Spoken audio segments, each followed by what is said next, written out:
Two former city traders who were jailed for manipulating interest rates have had their convictions quashed after a 10-year fight for justice.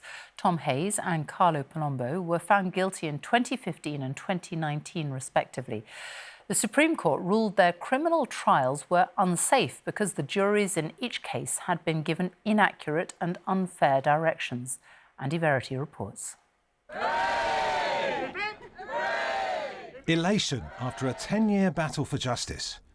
Tom Hayes, Carlo Palombo and their supporters have said for years that far from being criminals, they're victims of a whole series of miscarriages of justice and a cover-up by the financial establishment dating back 17 years. It feels very surreal, a little bit like my conviction, like it's not really happening to me.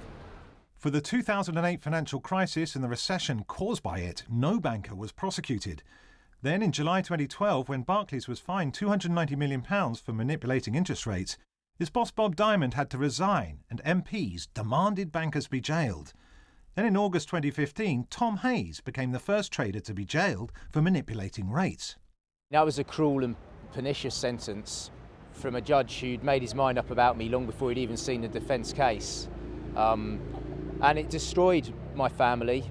My son, I missed most of his childhood. I mean, people do not realise what miscarriages of justice do, not just to the person who suffers them, but all those who are surrounded by it. In the next 4 years, 19 traders were convicted and 9 jailed, including Carlo Palombo. Then 3 years ago, a US appeal court threw convictions out.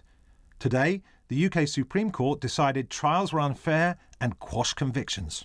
Now, for me, this is the beginning of trying to see if that rupture can be healed somehow, and trying to go back to a world where we can actually talk to people and not just being seen as the monster by a system that can only construct and deal with monsters. MPs, traders and their lawyers now want answers about the role of central banks and governments in Libor rigging and about how these miscarriages of justice happened. Andy Verity, BBC News.